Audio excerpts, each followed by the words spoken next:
다윗의 이야기를 좀 보다가 화요일 날 이렇게 시편을 또 조금씩 보려고 합니다. 화요일마다 시편을 한 4번에 걸쳐서 이제 139편을 한 번에 이제 다 하려고 했는데요. 양이 많으니까 또 그래도 좀 자세하게 하나하나씩 좀 저희가 보면 좋을 것 같아서 한 4번에 걸쳐서 또 화요일마다 시편 139편을 보도록 하겠습니다. 오늘은 139편의 첫째 부분입니다. 1절부터 6절까지죠. 우리가 시편을 보면은 자연에 대해서도 굉장히 많이 찬양을 하고 그런 것을 볼 수가 있죠. 근데 오늘은 자연이 나오진 않았어요. 하지만 우리가 한번 생각해 볼 수 있습니다. 자연을 창조하시는 하나님, 그리고 그 안에 사는 인간, 사람이 할 수 있는 것이 많습니다. 사람이 할 수 있는 게 많다는 걸 우리가 증명해 줄 수 있는 그런 어떤 것이 우리가 매일 가지고 다니는 것이 있습니다. 바로 핸드폰이죠. 스마트폰이죠. 스마트폰을 보면은 기가 막힙니다. 저는 이제 스마트폰을 배터리가 다 되면 오래 쓰면은 제가 열어서 배터리를 갈기도 합니다. 근데 열어서 보면은 별거 없는 것 같아요. 그냥 칩 몇 개 있고 배터리 있고 카메라 있고 제 눈에는 그렇게밖에 안 보입니다. 근데 그 안에 아주 복잡하고 좀 오묘할 정도로 아주 자세하고 굉장히 하이텍이죠. 엄청난 기술이 집약되어 있는 것을 알 수가 있습니다. 우리가 어찌 보면 인간이 그동안 만들어낸 그 기술 그리고 그 성취는 우리가 대단하다고 느낄 감탄사를 연발할 정도로 우리에게 경외감을 주기도 합니다. 어느 정도. 지금 AI도 마찬가지죠. 이제 사람을 따라하는 그런 컴퓨터를 우리가 이제 앞으로도 계속 보게 될 건데 세상이 많이 변할 것 같습니다. 하지만 여러분 그거 아시나요? 사람이 나무를 만들 수가 없어요. 나무를. 이렇게 엄청난 기계를 만들고 그 안에 코딩과 AI, 사람을 따라하고 이제 사람같이 행동하는 그 컴퓨터를 비슷하게 행동하는 컴퓨터를 만들 수 있는 능력을 갖췄는데 지금 창조 이래로 나무 하나를 그냥 만들 수가 없습니다. 이게 무슨 말일까요? 나무를 따라서 만들 수는 있어요. 클론을 할 수는 있겠죠. 이 지금 기술로. 그리고 혹은 genetically modify라고 하죠. 우리가 뭐라 그러죠? 유전자 조작. 유전자 조작을 해서 이렇게 변형시키거나 할 수는 있습니다. 그리고 유전자 조작을 해서 이렇게 나무의 그 single molecules라 그러죠. 그런 세포를 통해서 뭔가를 만들어낼 수는 있습니다. 하지만 결코 아무것도 없는 공기 혹은 아무것도 없는 것에서 새로운 나무를 만들어낼 수가 없어요. 다 이미 현존하는 자연에 있는 것을 빌려서 뭔가를 바꿔서 할 수 있는 것이죠. 하나님은 우리를 어떻게 만드셨죠? 성경에 보면은 흙으로부터, 먼지로부터 만드셨다고 돼 있어요. 흙으로 사람을 지으시고 생명을 불어넣으셔서 사람이 살아있는 존재가 되었어요. 이 하나님이 왜 다른 것처럼 무에서 유를 창조하신, 무에서 그냥 물을 만드시고 공기 만드시고 하지 않으셨을까요? 한번 생각해 볼 만합니다. 흙에서 자연의 일부를 떼서 만드셨다고 돼 있는데 제 생각에는 이게 아주 아주 깊은 하나님의 의미가 있다고 생각합니다. 우리를 자연의 하나님의 창조물의 부분으로 만드시고 또 그 창조물 안에서 행복하게 그 창조물과 하나 돼서 우리가 삶을 즐길 수 있게 만드신 거라고 생각을 합니다. 그래서 우리가 자연으로 갈 때 어떻죠? 마음의 위안이 돼요. 기분이 좋습니다. 바다로 가면 마음이 평안해져요. 어지러운 마음도 평안해지죠. 그래서 산으로 가면 어떻죠? 마음이 리프레시 되는 것 같아요.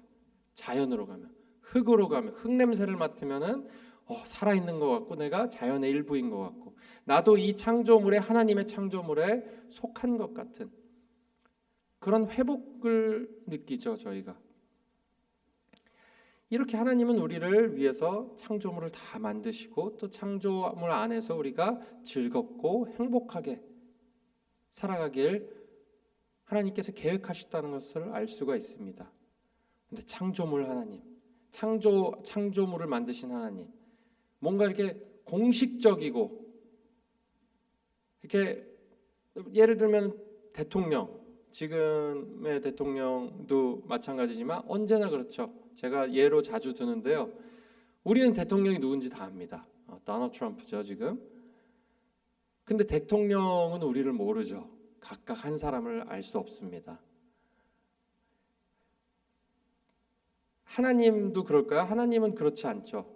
근데 대통령은 자기가 다스려야 하는 백성을 한 사람 한 사람 다 알지는 못해요. 그리고 다 알 수도 없죠. 근데 하나님은 그러시지 않습니다. 하나님은 공식적인 하나님이시지만 자기의 백성들을 한 사람 한 사람 한 명 한 명 다 아신다는 거예요. 근데 이름만 아시는 게 아니로 오늘 보면은 아주 깊이 모든 것을 알고 계셔요. 하나님은 우리와 특별한 관계, 한 사람 한 사람 그냥 아시는 것뿐만 아니라 특별한 관계를 맺고 계세요. 특별한 관계. 하나님은 어떻게 특별한 관계를 그럼 맺으시죠? 우리가 성경을 통해서 알 수 있는 것은 약속을 하시는 분이에요. 약속. 언약을 맺으시는 하나님. 언약의 하나님이라 그러죠. 그 약속을 맺으시는 것. 그 어떤 약속일까요? 우리가 항상 언약의 하나님 하죠. 오늘 말씀을 비추어서 어떤 약속을 하시는 분인가를 보면은 내가 너의 삶을 책임지고 너의 삶에 깊이 관여하겠다라는 약속이에요. 내가 너의 삶을 책임지겠다. 그리고 그냥 방관하지 않겠다. 너를 고아처럼 내버려 두지 않겠다. 내가 너의 삶에 깊이 관여하겠다라는 약속이에요. 그 약속을 하시는 분이에요. 우리 기독교 신앙, 성경 신앙의 가장 중요한 부분은 우리 신앙은 경험을 하는 신앙이라는 것을 우리가 알아야 돼요. 실제 경험할 수 있는 하나님이에요. 그냥 마음속에만 있고 머릿속으로만 존재하는 상상의 하나님이 아니라 실제로 존재하시고 우리가 그분을 경험할 수 있는 그 신앙이에요. 이 시편을 보면 모든 시편이 다 그렇지만 오늘 시편 더더욱 그렇습니다. 언약의 하나님이 한 사람의 영혼 깊숙이까지 터치하시는, 얼마나 깊숙이 터치하셨나를 알 수 있어요. 우리가 엿볼 수 있습니다. 그래서 시편은 우리에게 그 하나님을 깊이 경험한 사람의 영혼을 깊이 들여다볼 수 있게 해줍니다. 시편은 마치 현미경으로 우리가 그냥 볼 수 없는 DNA를 보듯이 우리가 실제로 DNA는 너무 작아서 볼 수가 없죠. 실제 눈으로는 컴퓨터와 현미경으로, 아주 특별한 현미경으로 봐야만 그 DNA의 존재를 알 수 있습니다. 마치 그런 것처럼 우리가 이 시편을 통해서 하나님이 만나신 분, 하나님이 언약의 백성이라고 하는 이 시편 기자의 영혼의 DNA를 볼 수 있는 것 같습니다. 오늘 기억해야 될 단어 두 가지 저희가 키워드를 좀 기억하면 좋겠습니다. 첫 번째로는 히브리어로는 아타라는 발음의 단어인데요. 유라는 발음이에요. 아타. 여기에 한글 성경에는 유라는 게 나와 있지 않습니다. 당신이라는 말인데요. 나와 있지 않아요. 그냥 주께서, 여호와 주께서 이렇게로 해석이 돼 있습니다. 여러 가지 문화적인 걸 고려해서 해석하신 것 같습니다. 두 번째는 처음에는 그 아타라는 유라는 당신이란 단어고 두 번째는 알다예요. 알다. 아신다. 이 두 단어를 오늘 보려고 합니다. 첫 번째로 이 두 단어를 왜 보냐? 이 두 단어가 담고 있는 이 의미가 아주 크기 때문이에요. 오늘 하나님의 언약의 백성에게 이 두 단어는 굉장히 특별합니다. 이 두 단어를 사용하는 그 의미가 우리가 언약의 백성이라는 그것이라는 것을 마음에 확신시켜주고 또 우리의 마음에 은혜를 주는 그런 단어이기 때문이에요. 첫 번째로 you라고 되어 있는데요. 당신이죠. 첫 번째 1절을 잠깐 읽어보겠습니다. 1절에는 여호와여 주께서 나를 살펴보셨으므로 나를 아시나이다. 여호와여 주께서, 여호와여 당신은. 자, 여기서 중요한 것은 첫 번째로 당신은 제가 말씀드린 대로 2인칭이에요. 2인칭 시점이에요. 아까 말씀드린 대로 프레지던트죠. 대통령은 우리가 당신이라고 말할 수 없어요. 가서 우리가 알지 못하죠. 우리가 그 사람을 안다고 해도 우리가 그 사람과 특별한 관계, 아주 개인적이고 퍼스널한 관계를 맺고 있다고 생각할 수 없죠. 모르겠습니다. 여기에 도널드 트럼프와 이제 개인적인 관계를 맺고 계시는 분이 있는 줄 모르겠습니다. 하지만 대부분의 사람들은 그렇지 않죠. 하나님은 3인칭의 하나님뿐만이 아니라 우리에게 3인칭의 하나님은 뭐죠? 전능하신 하나님, 모든 것을 아시는 하나님이에요. 창조하시고 우리와 특별한 관계를 맺으시면 너와 나 사이에 개인 1대1의 관계를 맺으시는 하나님이라는 것을 우리가 기억해야 돼요. 하나님과 아주 개인적인 방법으로 우리는 대화를 할 수 있다는 것이에요. 지금 당신께서, 여호와 당신께서 이렇게 부르는 것은 우리가 언제나 하나님한테 하나님 당신이요 당신께서라고 부를 때 지금 우리는 기억해야 될 것은 지금 내가 말할 때 나를 바라보고 계시고 나에게 집중하시고 나의 말에 그 사랑으로 귀를 기울이고 계신다는 것을 우리가 기억해야 합니다. 당신이요, 우리가 당신이요라고 감히 부를 수 있는 것, 더 중요한 단어가 있습니다. 여기서 그 앞에 있는 여호와여, 오 여호와여. 자, 우리가 여러 번 설교를 통해서 저도 말씀드리고 또 실제로 성경에서도 그동안 많이 배워 오셨을 겁니다. 여호와라는 단어가 이게 보통 단어가 아닙니다, 여러분. 여호와라는 단어는 하나님의 이름이죠. 여러 가지 몇 개 이름 중에 나와 있는 이름 중에 아주 가장 많은 그리고 가장 중요한 이름입니다. 여호와, 야훼죠. 야훼. 이 여호와 안에 아까 처음에 말씀드린 그 언약을 하시는, 약속을 하길 좋아하시는 하나님의 성질이 들어있어요. 하나님의 캐릭터도, 성격이 들어있어요. 그것을 의미하는 것이에요. 이 여호와 하나님이. 하나님은 약속을 만드시는 것을, 약속을 하시는 걸 좋아하시고 언약을 맺는 하나님이다. 이 말은 무엇이죠? 결국 다른 말로 하면 아까 내가 너를 책임지고 너의 삶이 깊이 관여하겠다는 약속이죠. 우리에게 특별한 마음을 가지신 분이에요. 특별한 마음. 영어로는 soft spot이라고 그래요. soft spot. 어떤 사람에게 soft, 저 사람에게는 연약해져요. 연약해져. 하나님이 우리를 이렇게 보신다는 거예요, 여러분. 하나님이 연약하신 하나님이에요. 연약하신. 원래 우리가 강하고 용사 같고 강력하시고 창조의 하나님이죠. 불가능하신 분이 없으신, 불가능한 것이 없는 하나님인데 이 언약의 하나님은, 여호와의 하나님은 한없이 그 사랑하는 백성들 앞에서는 한테는 마음이 약해지시는 분이에요. 우리가 하나님을께 기도할 때 우리가 이걸 기억해야 돼요. 우리에게 연약함을 보여주신 하나님. 그 연약함의 절정이 어디였죠, 여러분? 십자가의 그리스도예요, 여러분. 십자가의 그리스도를 통해서 우리가 알 수 있는 거 보죠. 우리에게 한없이 연약해지시는 하나님이시라는 거예요. 우리 때문에 내가 너희를 위해서라면 내가 뭐든 할 수 있다 라는 것을 십자가 위에서 그냥 선포하신 거예요. 그 사랑을. 내가 발가벗고 조롱당하더라도 너를 구해내겠다. 내가 죽더라도 너를 구해내겠다 라는 연약한 하나님을 우리가 알아야 돼요. 우리한테 한없이 연약해지시는 하나님. 왜 그러시죠? 우리를 사랑해서 그랬어요. 사랑해서. 사랑이 사람을 연약하게 만듭니다, 여러분. 연약한 사람으로 만들죠, 사랑이. vulnerability라고 영어로도 하는 vulnerable, 연약한 거예요. 이 연약해지는 것은 우리가 어디서 볼 수 있죠? 우리가 실제 사람의 삶에서도 볼 수 있습니다. 결혼을 통해서 알 수 있죠. 결혼은 무엇이죠?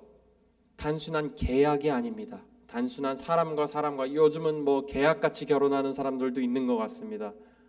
하지만 사실은 그 결혼 하나님이 디자인하신 처음에 만드신 결혼의 그 본질은 계약이 아니에요.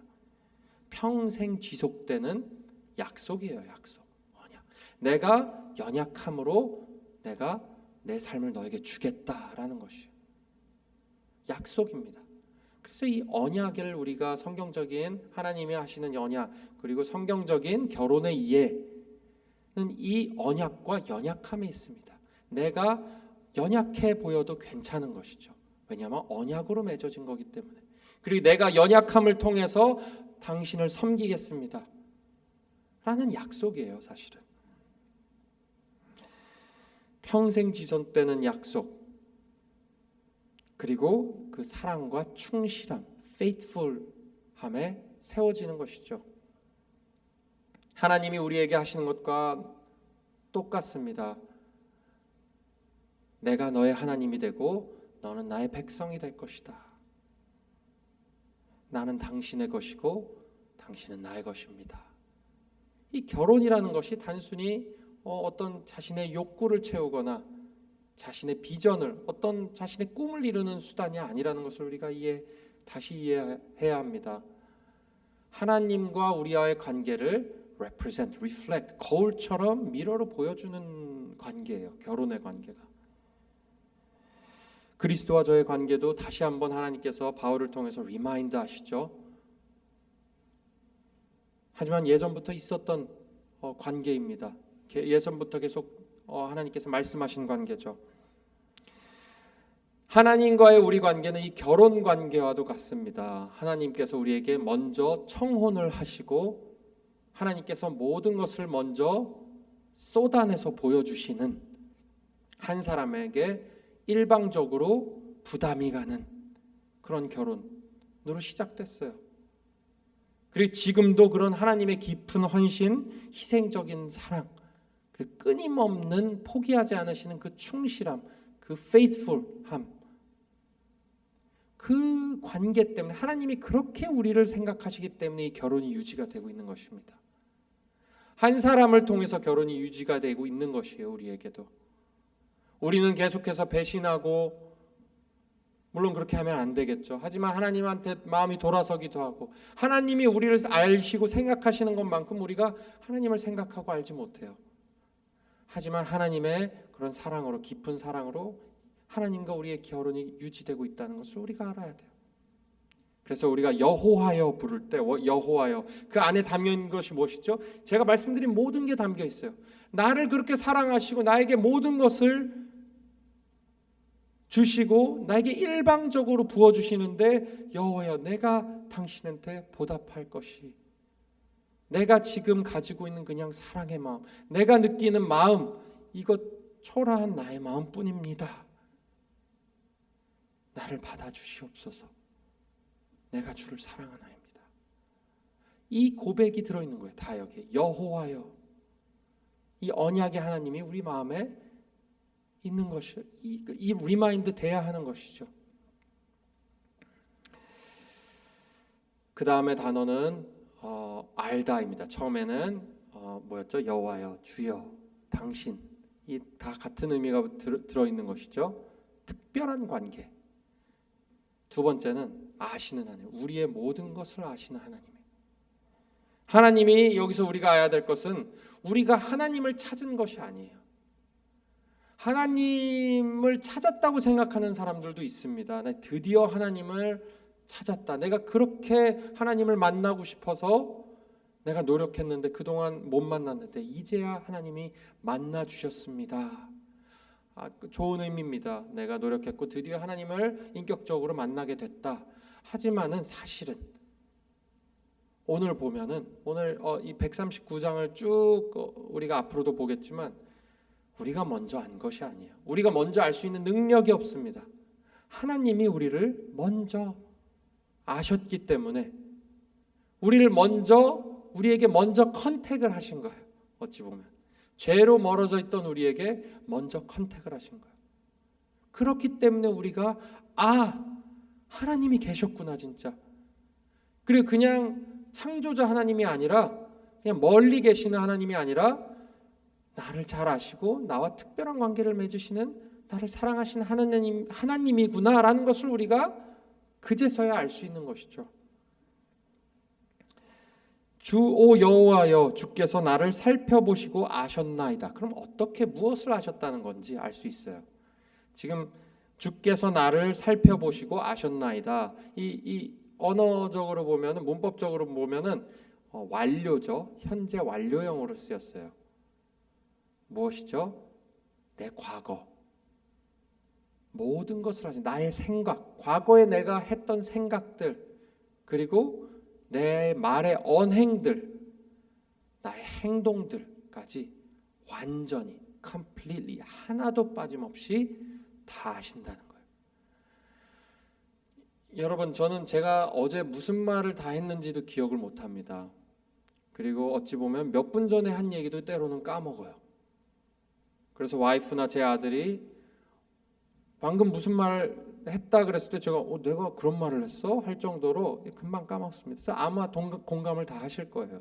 근데 하나님께서는 하물며 좀 전에 한 얘기뿐만 아니라 내가 지금까지 살아오면서 했던 생각, 어릴 때부터 심지어는 태어날 때부터 내 브레인에서 했던 작용들, 엄마 아빠를 처음 보면서 느꼈던 감정들부터 시작해서 내가 실패했을 때의 감정, 첫 사랑을 만났을 때의 그 감정, 그 생각, 학교에서의 그런 생각, 친구들과의 모든 그 생각과 나의 말과 그런 행동까지 지금도 다 기억하신다는 것이에요. 그것을. 여러분, 그래서 지금 시편 기자가 마지막에 6절에 이 지식은 너무 높고 원더풀, 기이해서 내가 얻을 수가 없는 지식입니다 라고 고백하는 이유예요. 하나님이 우리를 아신다고 하실 때 단순히 내 상황 그냥 좀 아시겠지가 아니라는 것이죠. 지금 나라는 존재 자체를 내가 인지하고 있는 내 자신보다 더 깊고 넓고 더 토탈리티로 알고 계신다는 것이, 깊이 알고 깨닫고 계시고 이해하고 계신다는 것이. J.R. 패커가 Knowing God이라는 아주 유명한 책에 이런 말을 했어요. 중요한 것은 내가 하나님을 아는 것이 아니라 그분이 나를 아신다는 사실입니다. 나는 하나님의 손바닥에 새겨져 있습니다. 그분의 생각 속에서 나는 한순간도 사라진 적이 없습니다. 우리는 하나님을 쫓는 게 아니라 하나님의 사랑에 붙잡힌 바 된 것이겠죠. 우리가 굳이 하나님을 알게 된 것을 설명하자면 하나님의 사랑에 붙잡힌 바 된 것이에요. 하나님의 사랑을 우리가 완벽해서 붙잡으신 것이 아니라 우리를 다 아신 뒤에도 우리가 알 수 없는 방법으로 우리를 그냥 사랑하신다고 하셨기 때문에 우리가 그것을 믿었을 때 붙잡힌 바 되는 것이에요. 그리고 이미 믿기 전부터 우리가 개혁신학을 보면 믿기 전부터 하나님께서 이미 예비하셨고 그 믿음을 선물로 주셔서 하나님의 사랑을 깨닫게 하신다 이렇게 돼 있어요. 오늘 말씀에 그래서 중요한 것이 무엇일까요? 이 하나님이 우리의 모든 것을 아신다는 것은 우리의 마음속에 우리가 그것을 알고 깨닫고 믿을 때 우리 마음속에 깊은 평안이 생깁니다. 하나님이 다 아시는구나. 나를 아시는구나. 그리고 하나님이 아시는 것으로 그치지 않습니다. 우리가 앞으로도 계속 보겠지만 오늘 5절에 보면은 주께서 나를 앞뒤로 두르시며 주의 손을 내 위에 두셨나이다. 하나님의 보호하심이에요. 나를 아시고 우리가 일반적으로 이 남편과 아내가 싸우는 가장 큰 이유가 뭐죠? 나의 연약함을 찌르는 거예요. 나를 알기 때문에, 나의 단점을 알기 때문에. 가족들도 마찬가지입니다. 나를 잘 아는 사람일수록 나의 단점을 더 잘 알게 되죠. 그럴 때 싸울 때 그 단점을 찔러요. 그러니까 화가 나는 거예요, 저희는. 그래서 다른 사람의 단점도 찌릅니다. 하나님은 절대로 그러지 않으시는 분이라는 것을 오늘 알 수가 있어요. 앞뒤로 싸매시고 품으시는 분이에요. 손을 얹으셔서 나의 연약함을 아시고 그 연약함이 나를 무너뜨릴까 봐 보호하시는 분이에요. 그런 하나님이라는 걸 우리가 믿는 하나님이 우리를 아시는 것뿐만 아니라 우리를 사랑하셔서 그 사랑으로 보호하시는 하나님이시라는 걸 우리가 알아야 합니다. 그래서 오늘 말씀에는 우리가 오늘은 간단해요. 그냥 하나님이 우리를 아신다. 우리가 생각하는 것보다 더 깊이 우리의 상황과 우리의 아픔과 나의 생각, 내가 말하기 전에, 내 입술로 나오기 전에, 내 혀에 말이 담아지기 전에 이미 나의 생각을 아신다라고 돼 있어요. 오늘 그 모든 것을 아시는 하나님, 우리는 완전히 하나님 앞에 다 알려져 있고 익스포즈 돼 있고, 그리고 온전하게 여전히 사랑받는다. 이런 놀라운 하나님의 사랑을 오늘 마음속 깊숙이 묵상하시고, 또 뿐만 아니라 우리를 보호하시고 우리가 알 수 없는 방법으로 우리를 인도하시는 하나님을 오늘 묵상하시면서, 결국은 그리스도 안에서 하나님의 우리의 연약하심을 감당하시기 위해서 본인이 연약해지신 그런 예수 그리스도의 사랑을 마음속에 다시 한번 깨달아지게 되시고 깨닫게 되시는, 그래서 오늘 하루 하나님을 더욱더 알아가는, 하나님이 우리를 아시지만 이제는 우리가 하나님을 더욱더 힘써 알아가는 그런 오늘 하루 되시기를, 그렇게 은혜로운 하루가 되시기를 주의 이름으로 축원합니다. 자, 기도하겠습니다. 하나님 아버지, 하나님이 우리를 얼마나 사랑하시는지, 그리고 하나님이 우리의 삶에 얼마나 깊이 관여하시고 우리를 케어하시고 우리의 삶에 소망을 주시길 원하시고 우리의 삶을 변화시키시는 분이신지를 우리가 완벽하게 알 수 없습니다, 하나님. 하지만 오늘 말씀을 통해서 하나님께서 우리를 사랑하시고 우리의 일거수일투족, 우리의 생각, 우리의